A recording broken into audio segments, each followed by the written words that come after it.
Pensionerlar uchun tezkor xabar. Bugungi ma'lumotni oxirigacha eshitishingiz juda muhim. Chunki bu nafaqat pensiya olayotgan otaxon va onaxonlarga, balki ularning farzandlari, nabiralari, yaqin qarindoshlariga ham bevosita tegishli. Men bugun sizga pensiya to'lovlari, qayta hisoblash, hujjatlar, bank kartalari, firibgarlik holatlari va eng ko'p uchrayotgan xatolar haqida aniq va tushunarli qilib aytib beraman.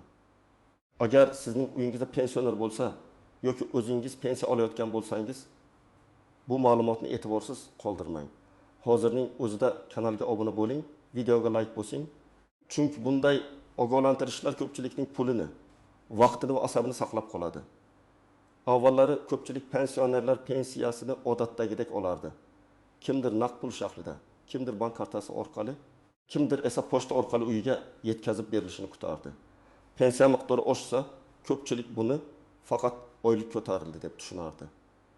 Pensiya kechiksa bankda muammo bor, pochta kechikyapti. Davlat hali pul ajratmadi deb o'ylardi. Hujjatlarda xato chiqsa yoki staj to'liq hisoblanmasa, ko'pchilik bunga e'tibor bermas, menga shuncha chiqibdi, demak shuncha ekan deb yuraverardi. Hozir esa vaziyat boshqacha. Ko'plab jarayonlar elektron tizimga o'tyapti.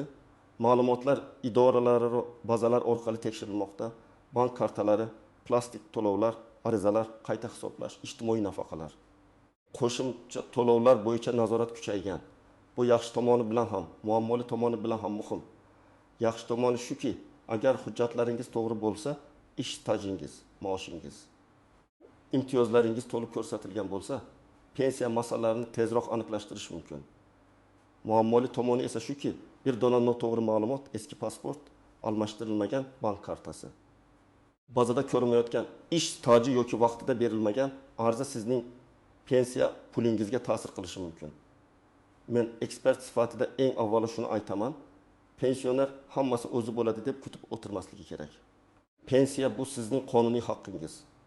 Uni vaqtida olish, to'g'ri hisoblatish, xatolik bo'lsa tuzatish, qo'shimcha imtiyoz bo'lsa talab qilish sizning huquqingiz. Lekin bu huquqdan foydalanish uchun ayrim narsalarni bilish kerak. Eng birinchi masala pensiya miqdorini tekshirish. Ko'p pensionerlar har oy kartasiga qancha tushsa shuni oladi, lekin nima sababdan aynan shu summa tushganini bilmaydi. Masalan, bir otaxon 38 yil ish stajiga ega bo'lishi mumkin, lekin tizimda faqat 30 yil ko'rinayotgan bo'lsa, uning pensiyasi kamroq hisoblanishi ehtimoli bor.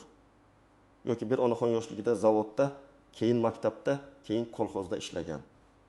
Ammo ayrim yillardagi arxiv hujjatlari bazaga kiritilmagan bo'lishi mumkin. Natijada u men 35 yil ishlaganman deydi. Tizim esa sizda tasdiqlangan staj 27 yil deb ko'rsatadi. Mana shu farq pulga aylanadi. Oddiy misol keltiraman. Tasavvur qiling, pensionerning staji 30 yil deb hisoblangan va u oyiga 1.200.000 so'm pensiya olyapti. Keyin u arxivdan qo'shimcha 5 yillik ish stajini tasdiqlovchi ma'lumotnoma topdi. Qayta hisoblashdan so'ng pensiya shartli ravishda 1.220.000 so'mga chiqishi mumkin. Bu oyga 120.000 so'm farq. Bir qarashda juda katta emasdek tuyuladi, lekin bir yilda 1.000.000 so'm bo'ladi. Agar odam bu xatoni 30 yil bilmay yursa, qancha pul yo'qotishi mumkinligini o'zingiz hisoblang. Shuning uchun pensiyani faqat olish emas, uni tekshirish ham kerak. Ikkinchi masala bank kartasi va to'lov usuli. Hozir pensiya ko'plab hollarda bank kartasiga tushadi. Kartaning muddati tugasa, karta bloklansa, PIN kod noto'g'ri kiritilib karta ishlamay qolsa yoki bankda texnik cheklov bo'lsa, pensioner pensiyam tushmadi deb o'ylashi mumkin. Aslida pul ajratilgan, lekin karta bilan bog'liq muammo sababli foydalanish qiyinlashgan bo'ladi. Shuning uchun har bir pensioner yoki uning farzandlari kartaning amal qilish muddatini oldindan tekshirishi kerak. Karta ustida oy va yil yozilgan bo'ladi. Masalan, o'lchakimiz 26 deb yozilgan bo'lsa, karta 2026 yil avgustigacha amal qiladi. Agar muddat yaqinlashgan bo'lsa, bank oldindan murojaat qilish kerak. Uchinchi masala firibgarlar. Men buni alohida urg'u bilan aytaman. Hech qachon telefon orqali kelgan odamga karta raqamingizni, amal qilish muddatini, SMS kodni, PIN kodni aytmang. Hozir firibgarlar aynan pensionerlarni nishonga olyapti. Ular pensiyangiz oshiriladi. Sizga qo'shimcha to'lov chiqdi. Kartangizga pul o'tkazamiz. Pensiya jamg'armasidan qo'ng'iroq qilyapmiz. Bank xavfsizlik xizmatidanmiz deb aldashi mumkin. Esda tuting. haqiqiy bank xodimi ham, davlat idorasi xodimi ham sizdan SMS kodni so'ramaydi. SMS kod bu sizning pulingizga kirish kaliti. Uni aytgan zavotingiz hisobingizdagi pul yechib olinishi mumkin. Birinchi navbatda pensiya miqdoridan shubhalanayotganlar tekshirish kerak. Masalan, siz bilan bir joyda ishlagan hamkasbingiz sizdan ko'proq pensiya olayotgan bo'lsa, lekin sizning stajingiz va maoshingiz kam bo'lmagan bo'lsa, bu vaziyatni aniqlashtirish kerak. Bu yerda hasad yoki gumon emas, oddiy huquqiy tekshiruv haqida gap ketyapti. Har bir odamning pensiyasi alohida hisoblanadi. Ish staji, oylik maoshi, imtiyozli davrlar, harbiy xizmat. Bola parvarishi, ayrim sohalardagi ish sharoiti, nogironlik, boquvchisini yo'qotganlik kabi omillar ta'sir qiladi. Ikkinchi navbatda Sovet davrida yoki eski tashkilotlarda ishlaganlar hujjatlarini tekshirish kerak. Chunki ayrim tashkilotlar tugatilgan, nomi o'zgargan, arxivi boshqa joyga topshirilgan bo'lishi mumkin. Masalan, odam 1995 yildan 1990 yilgacha Tuman paxta tozalash zavodida ishlagan. Zavod keyin xususiylashtirilgan yoki nomi o'zgargan. Mehnat daftarchasida yozuv bor, lekin muhr o'qilmaydi yoki buyruq raqami yo'q. Bunday holatda pensiya bo'limi qo'shimcha hujjat so'rashi mumkin. Agar odam buni vaqtida to'plamasa, o'sha yillar hisobga olinmay qolishi ehtimoli bor. Uchinchi navbatda pensiyaga yaqinda chiqqanlar ham tekshirishi kerak. Birinchi tayinlangan pensiya doim ham ideal hisoblangan bo'ladi deb aytib bo'lmaydi. Hujjatlar shoshilinch topshirilgan, ma'lumotnoma yetishmagan, oylik haqidagi arxiv hujjati to'liq bo'lmagan, ayrim davrlar keyin olib kelasiz deyilgan bo'lishi mumkin. Odam esa pensiyaga chiqqandan keyin tinchlanib qoladi. Aslida birinchi yil ichida ham, undan keyin ham hujjatlarni to'ldirib, qayta ko'rib chiqishni so'rash mumkin bo'lgan holatlar uchraydi. 4-navbatda nogironligi bo'lgan pensionerlar, yolg'iz yashovchi keksalar, boquvchisini yo'qotganlar, parvarishga muhtoj shaxslar o'zlariga tegishli qo'shimcha yordamlar bor yo'qligini aniqlashi kerak. Ba'zan odam faqat asosiy pensiyasini oladi, lekin kommunal to'lov, dori-darmon, ijtimoiy xizmat, mahalla orqali beriladigan yordam, nogironlik guruhiga bog'liq qo'shimcha imkoniyatlar haqida bilmaydi. Bunday imkoniyatlar hudud, holat va amaldagi tartibga qarab farq qilishi mumkin. Shu sababli mahalla, tuman ijtimoiy xizmatlar markazi va pensiya jamg'armasi bo'limidan aniq ma'lumot olish zarur. Agar sizning pensiyangiz har oy o'z vaqtida tushayotgan bo'lsa, bank kartangiz ishlayotgan bo'lsa, shaxsiy hujjatlaringiz yangi bo'lsa, stajingiz bo'yicha shubhangiz bo'lmasa, siz vahmaga tushmasligingiz kerak.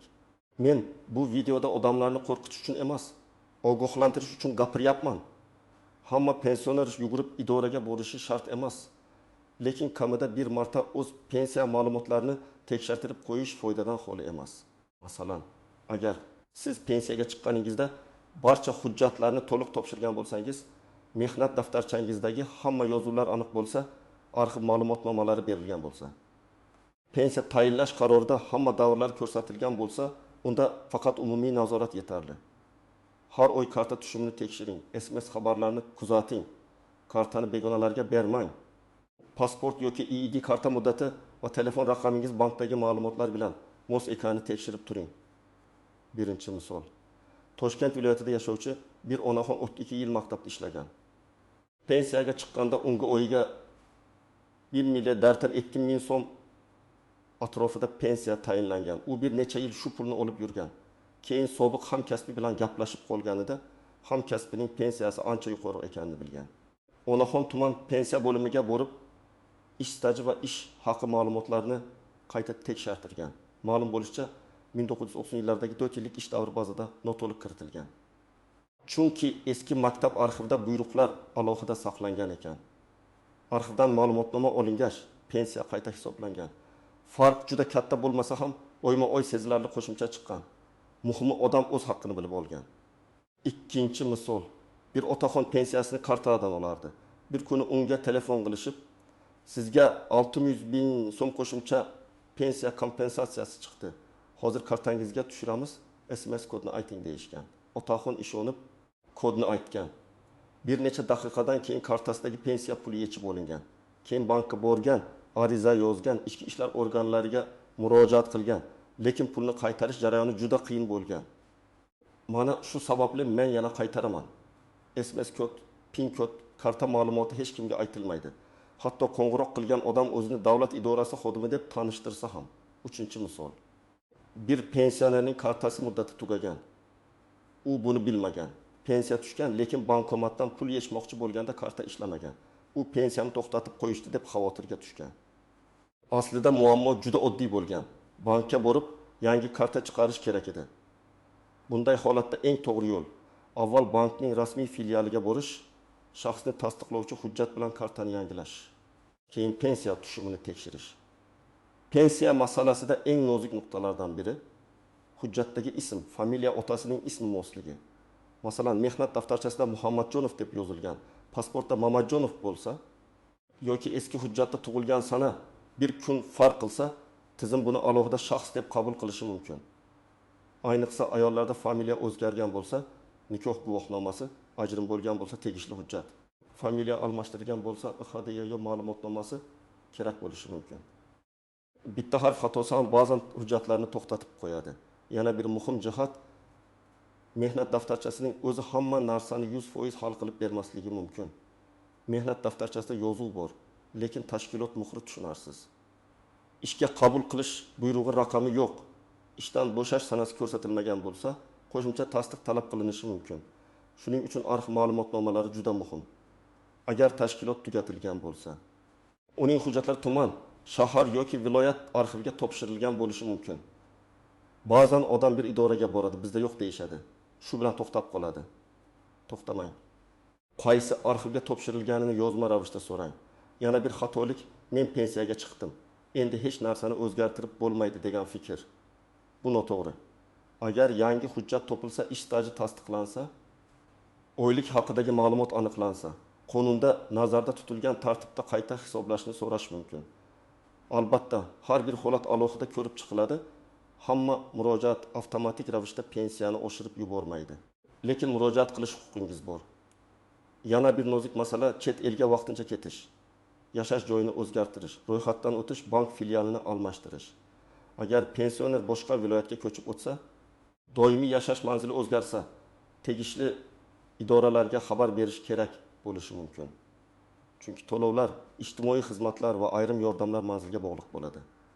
Farzandlar ota-onasini bir viloyatdan boshqasiga olib ketgan bo'lsa, hujjatlar eski manzilda qolib ketmasin. Endi eng muhim qismga o'tamiz. Nima qilish kerak?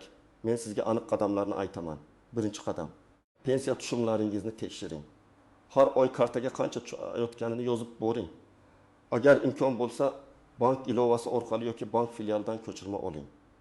Telefon ishlatmaydigan pensionerlar farzandlaridan yordam so'rashi mumkin. Lekin kartaning PIN kodi va SMS kodini farzanddan boshqa begona odamga aytmang. Agar farzandga ham ishonib topshirsangiz, bu oilaviy masala.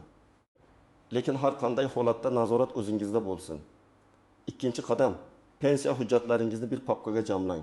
Bu papkada pasport yoki ID karta nusxasi, mehnat daftarchasi, pensiya guvohnomasi yoki tayinlashga oid hujjatlar, arxiv ma'lumotnomalari, ish haqi to'g'risidagi ma'lumotnomalar, harbiy xizmat hujjatlari, nikoh yoki familiya o'zgarganini tasdiqlovchi hujjatlar, nogironlik bo'yicha ma'lumotlar bo'lishi kerak. Hujjatlar yo'qolsa, ularni tiklash ancha vaqt oladi. Shuning uchun asl nusxani alohida, nusxalarni alohida saqlang. Uchinchi qadam: tuman yoki shahar pensiya jamg'armasi bo'limiga murojaat qiling. Murojaatda mening pensiyam tayinlanishida hisobga olingan ish staji, ish haqi va boshqa omillar bo'yicha ma'lumot berishingizni hamda pensiya miqdorim to'g'ri hisoblanganini tekshirib berishingizni so'rayman deb yozish mumkin. Agar aniq davr bo'yicha shubhangiz bo'lsa, masalan, 1977-1990 yillarda ishlagan davrim hisobga olingan, olinmaganini tekshirishni so'rayman deb yozing. Murojaatni og'zaki aytib chiqib ketmang. Imkon qadar yozma shaklida topshiring yoki rasmiy elektron portal orqali yuboring. Shunda javob olish osonroq bo'ladi. To'rtinchi qadam: arxivga murojaat qiling. Agar ish stajingiz bo'yicha ma'lumot yetishmasa, eski ish joyingiz qayerga topshirilganini aniqlang. Tuman arxivi, viloyat arxivi yoki tashkilotning huquqiy vorisi bo'lishi mumkin. Arxivga ariza yozishda ish joyining to'liq nomi, ishlagan yillaringiz, lavozimingiz, taxminiy bo'limingiz, eski familiyangiz bo'lsa uni ham ko'rsating. Masalan, men 1992 yil sentabrdan 1993 yil iyungacha falon zavodda buxgalter yordamchisi lavozimida ishlaganman. shu davr bo'yicha ishga qabul qilish va ishdan bo'shash buyruqlari hamda ish haqi ma'lumotlarini berishingizni so'rayman deb yoziladi. 5-qadam. Bank kartangizni himoya qiling. Kartani hech kimga bermang. Bankomat oldida yordam beraman degan begona odamga ishonmang. Agar bankomat kartani yutib yuborsa, shu yerning o'zida begona odamga telefon qildirmang. Bankning rasmiy raqamiga murojaat qiling yoki filialga boring. Telefoningizga kelgan SMS kodni o'qib bermang. Agar shubhali qo'ng'iroq bo'lsa, suhbatni darhol to'xtating. Keyin bank kartangiz ortidagi rasmiy raqamga yoki bank filialiga o'zingiz murojaat qiling. 6-qadam. Farzandlar va nabiralar yordam berishi kerak. Men yosh tomoshabinlarga ham murojaat qilaman. Ota-onangiz yoki bobo-bo'yingiz pensiya olayotgan bo'lsa, ularning hujjatlarini bir marta tekshirib bering. Karta muddati tugamaganmi? Telefon raqami bankda to'g'rimi? Firibgarlarga aldanib qolmayaptimi? Pensiya miqdori bo'yicha savollar yo'qmi? Bularni so'rab turing. Keksa odamlar ko'pincha bolalarimni bezovta qilmay deb muammosini ichida saqlaydi. Lekin bir dona telefon qo'ng'irog'i yoki bir dona SMS kod sababli butun pensiyasidan ayrilib qolishi mumkin. 7-qadam mahalla va ijtimoiy xizmatlar bilan aloqada bo'ling. Agar pensioner yolg'iz yashasa, sog'lig'i yomon bo'lsa, dori-darmonga muhtoj bo'lsa, uyda parvarish kerak bo'lsa, buni yashirmaslik kerak. Mahalla raisi, xotin-qizlar faoli ijtimoiy xodim. Tuman ijtimoiy himoya organlari orqali mavjud yordamlarni so'rab bilish mumkin. Har bir yordam avtomatik berilmasligi mumkin. Ayrimlari uchun ariza, tibbiy xulosa, daromad yoki yashash sharoiti bo'yicha tekshiruv talab qilinadi. Shuning uchun menga hech kim aytmadi deb kutmang. O'zingiz so'rang. Ariza yozganda hissiyot bilan emas, aniq fakt bilan yozing. Menga kam pensiya berilyapti degandan ko'ra, mening 1979-1906 yillardagi ish stajim hisobga olinmaganini tekshirishni so'rayman deyish samaraliroq. Hamkasbim ko'p olyapti degan gap asos bo'lmaydi. Lekin mening falon yillardagi ish haqi ma'lumotnomam pensiya hisobida inobatga olinganmi degan savol asos bo'ladi. Arizada familiya, ism, otasining ismi, tug'ilgan sana, yashash manzili, telefon raqami, pensiya turi. Murojaat sababi aniq yozilsin. Hujjat nusxalarini ilova qiling. Agar javobdan norozi bo'lsangiz, yuqori turuvchi tashkilotga yoki belgilangan tartibda sudga murojaat qilish huquqingiz bor. Lekin avval hujjatlarni to'liq yig'ing. Chunki pensiya masalasida eng kuchli dalil bu hujjat. Bugungi tezkor xabarning mazmuni shuki, pensionerlar o'z pensiyasini faqat olib yurmasligi, balki uning to'g'ri hisoblanganini, hujjatlari joyida ekanini, kartasi xavfsizligini va qo'shimcha imtiyozlari bor yo'qligini tekshirish kerak. Eng katta xavf befarqlik, hujjatsizlik va firibgarlarga ishonish. Eng to'g'ri yo'l rasmiy idoraga murojaat qilish, yozma ariza berish, arxiv hujjatlarni yig'ish, bank ma'lumotlarini himoya qilish va farzandlar yordamidan foydalanish. Agar siz yoki yaqinlaringiz pensiya masalasida shunday holatga duch kelgan bo'lsangiz, kommentariyada yozib qoldiring. Pensiyangiz vaqtida tushyaptimi? Hujjatlarda muammo bo'lganmi? Qayta hisoblatganmisiz? Sizning tajribangiz boshqa pensionerlarga yordam berishi mumkin. Videoga like bosing. Kanalga obuna bo'ling va bu ma'lumotni albatta ota-onangiz, bobo-bo'yingiz yoki pensiya olayotgan tanishlaringizga yuboring. Bu oddiy ogohlantirish kimningdir bir oylik pensiyasini saqlab qolishi mumkin.